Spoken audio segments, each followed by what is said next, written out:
자, 연습 문제는 스스로 한번 풀어보십시오.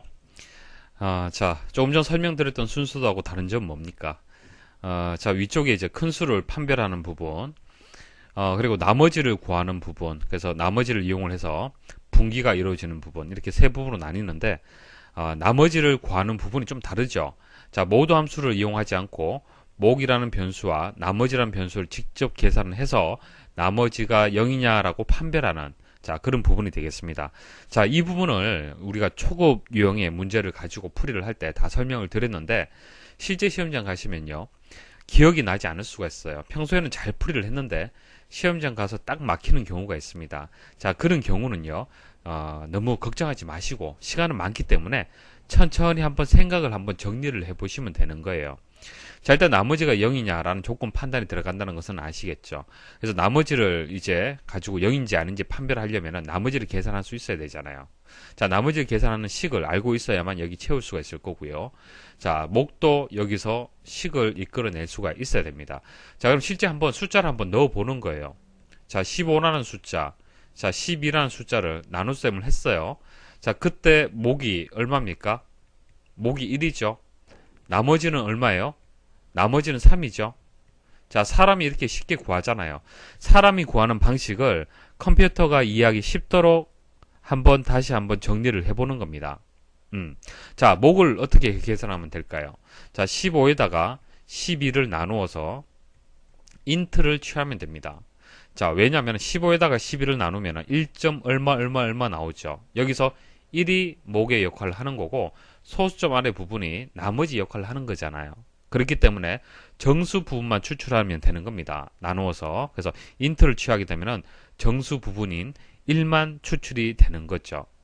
그래서 목은 인트를 취하는데 어떤 변수를 이용해서 이제 인트를 취하면 되겠습니까? 여기서 15가 뜻하는 것이 무엇인지 12가 무엇을 뜻하는지 판단해 보시면 됩니다. 자, 위에서 빅과 스몰이란 변수에 지금 대입이 되어 있는 상태죠. 자, 이게 빅이 되고 이게 스몰이잖아요. 그죠? 그렇기 때문에 1번에는 자, 빅 나누기 스몰이 되는 겁니다. 됐죠? 자, 그리고 이제 목을 계산했습니다. 자, 목을 이제 계산을 했다라면은 목을 이용을 해서 나머지도 한번 구해 볼게요. 자, 목을 이용을 해서 나머지를 어떻게 구하면 되겠습니까? 자, 15 빼기 자, 15에다가 12 곱하기 1을 빼주면 됩니다. 15 빼기 12 곱하기 1을 해주면 돼요. 그러니까 목을 이용을 해서 식을 한번 생각을 해보시면 되는 겁니다.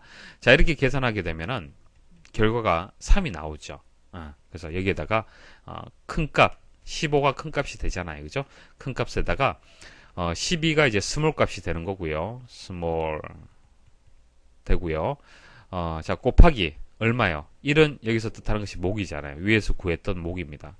그러니까 이렇게 목을 계산했다. 목을 계산하는 처리문이 나왔다는 얘기는 어디선가 목이 이용이 된다는 뜻이에요. 목이라는 변수를 이용을 한다는 얘기입니다. 그래서 바로 아래 단계에서 목을 이용을 해서 식을 이렇게 이끌어낸 겁니다. 자, 나머지 채워보도록 하죠. 자, 이 4번하고 4번은 같습니다. 자, 최대 공약수에다가 어떤 값을 대입을 하면 되겠습니까? 스몰이죠. 자, 빅하고 스몰 값을 여기서 갱신을 해줘야 됩니다. 그러니까 나머지가 0이 아닌 경우에는 다시 빅과 스몰을 갱신을 해서 위에서 다시 나머지 값을 이제 계산을 또 해줘야 됩니다.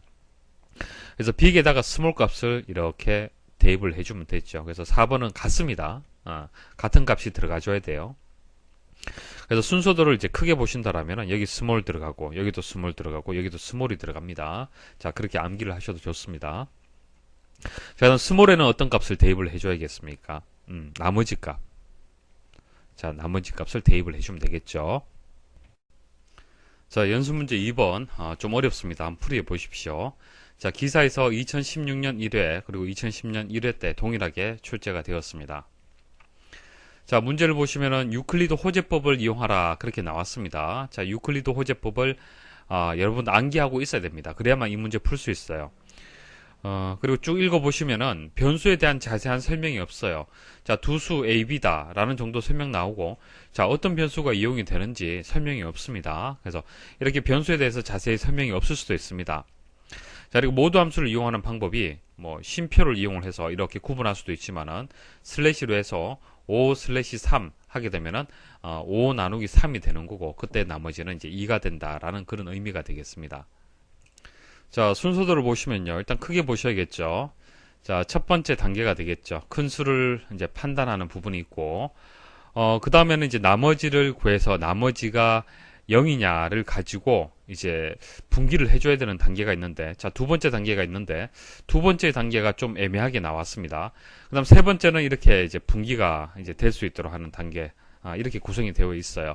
근데 이 문제는 유클리드 호재법을 좀 응용해서 만든 이제 순서도가 됩니다. 그래서 유클리드 호재법을 일단 정확하게 여러분들 이해를 하시고 이 문제를 접근을 해야만 응용해서 문제를 풀 수가 있습니다. 자, 문제가 좀 어렵기 때문에 일단 답을 채워서 설명을 드리도록 하겠습니다.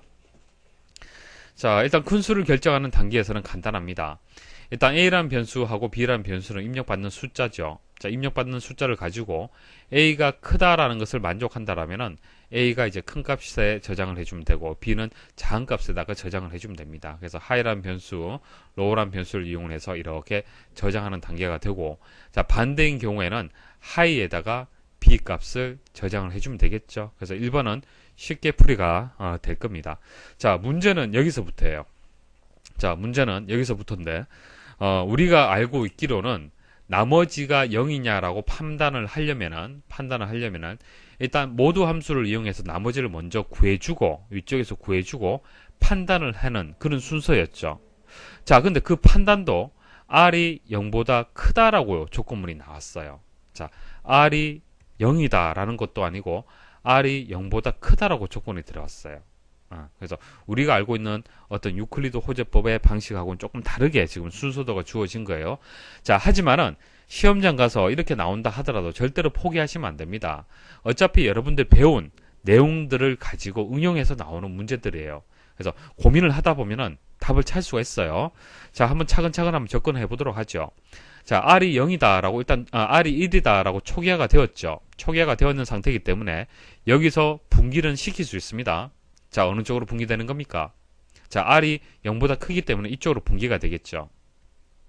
자, 이쪽으로 분기가 되는데 모두 함수를 이용해서 큰 값에다가 작은 값을 나누어서 나머지를 계산하는 부분이 있네요. 자, 나머지를 구하는 부분이 위쪽에 있는 것이 아니라 아래쪽에 있습니다. 자, 아래쪽에 있는데 R 값이 1로 초기화되면서 무조건적으로 이쪽으로 분기를 시켰잖아요. 그죠? 자, 그 말은 순서가 바뀐다 하더라도 이것은 처리가 일단 이루어지는 거예요. 기본적으로. 그래서 이게 R을 구하는 처리문이구나라고 예상이 될 수 있어야 됩니다. 생각할 수 있어야 되고, 이렇게 R이 될 것 같다라고 일단 답을 선택할 수 있어야 됩니다. 이렇게 입력을 해보고요. 자, 정확한지 아닌지는 디버깅 하게 되면은 정확하게 알 수가 있겠죠. 자, 일단 이렇게 이제 R을 이제 입력을 합니다. 자, R을 구했다라고 입력을 하고, 자, 그 다음 어떻게 됩니까? 자, 그 다음은 이제 여기 큰 수에다가 작은 수를 대입을 해줘야겠죠. 자, 큰 수를 구하는데 큰 수 어떻게 구합니까? 작은 수를 가지고 구해주는 거잖아요. 그래서 3번에도 low가 들어갑니다. 자, 4번은 작은 수에다가 나머지 값을 대입해주면 되겠죠. low equal r 주시면 됩니다. 그래서 2번, 3번, 4번 조금 고민만 하시면은 답을 찾을 수가 있을 겁니다. 자, 이렇게 해서 이제 2번, 3번, 4번 찾아주시고요. 자, 그리고 R이 0보다 크다라는 그 의미하고요. R은 0이다라는 것과 같은 의미예요. 여기서는. 왜냐하면은, 자, 보세요. 자, R이 1값을 가질 때 이렇게 분기되죠. 자, 그래서 R이 여기서 모함수 이용을 해서 또 갱신이 되겠죠. 자, 갱신이 되고 계속 반복이 될 겁니다. 근데 R은 계속 갱신이 되면서 결국은 0값을 가질 겁니다. 자, 0값을 가지는 경우 이쪽으로 분기가 되겠죠. R이 0보다 크지 않잖아요. 이쪽으로 분기가 되는 거예요. 그래서 노로 분기가 되는데, 노로 분기가 된다는 얘기는 결국 R은 0이라는 뜻이에요. 그래서 이 조건문하고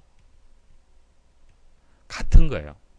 어차피 R은 양수값이 아니면은 0값을 가지기 때문에, 자, 음수는 가질 수 없기 때문에 양수 아니면은 그 0이 되는 겁니다. 그래서 크다라고 하는 것은 양수를 뜻하는 거잖아요. 그죠? 왼쪽은 양수가 되고 오른쪽은 0이 되는 겁니다. 그래서 같은 의미예요. 그래서 R이 0이냐?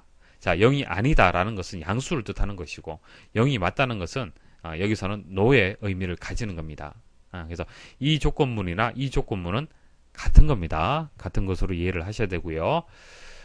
그리고 여기 보시면 이제 L이라는 이제 변수의 값을 구하는데, 자, 이 처리문이, 자, 우리가 알고 있는 순서에 의해서 처리를 한다라면은, 이제 왼쪽하고 오른쪽이 지금 바뀌었죠. 왼쪽이 최대 공약수하고 최소 공배수를 구해서 끝내는 부분이고, 오른쪽은 빅하고 스몰 값을 갱신하는 부분이었는데, 자, 이 순서도에서는 지금 바뀌었습니다. 위치가. 바뀌었어요.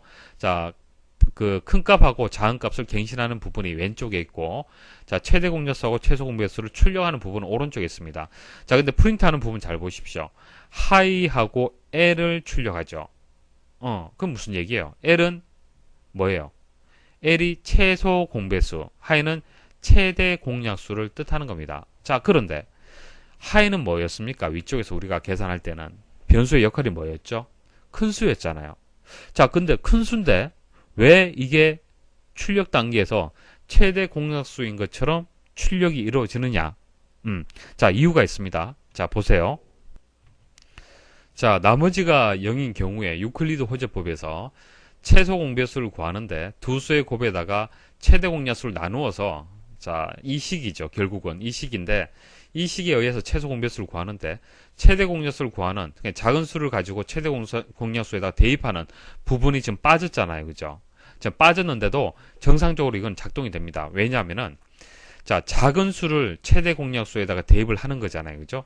자, 근데 이거 비슷한 처리문이 여기 있습니다. 작은 수를 가지고 하이에다가 대입을 했어요. 그죠? 그리고 여기서 빠져나올 때 이 하이 값을 그대로 여기서 이용을 한 겁니다. 그러니까 최대 공약수라는 변수가 따로 있는 것이 아니라, 자, 여기서 최대 공약수에다가 작은 수를 대입을 해서 최대 공약수를 구했잖아요. 그러면 이 작은 수가 어딨는지 찾아보면은 이 작은 수를 가지고 있는 변수가 하이라는 변수란 얘기예요. 그래서 이 하이라는 변수를 그대로 최대 공약수인 것처럼 이용을 할 수 있다는 얘기입니다. 그러니까 하이라는 변수는 두 가지 역할을 하는 겁니다. 이 순서도에서 큰 수의 역할도 하면서 최대 공약수의 역할도 하는 거예요. 자, 내용 좀 어렵죠? 자, 그래서 나머지가 0인 처리 부분에서 최대 공약수에다가 작은 수를 대입하는 부분이 생략이 되었는데, 생략해도 되는 이유가, 자, 나머지가 0이 아닌 경우에 처리하는 단계에서, 자, 큰 수에다가 작은 수를 대입하잖아요. 그죠? 대입하고 이렇게 빠져나오면은, 이 큰 값에는 그때의 로우 값을 가지고 있기 때문에 이 처리문을 대신할 수 있다는 얘기입니다. 여기서. 그래서 하이를 최대 공약수로 이제 이용하는 그런 순서도가 되겠습니다. 자, 여러분들, 자, 순서도 이거 이해했다고 그냥 지나가시면 절대로 안 됩니다. 꼭 디버깅 하시고 확인 후에 정리 좀 부탁을 드리겠습니다.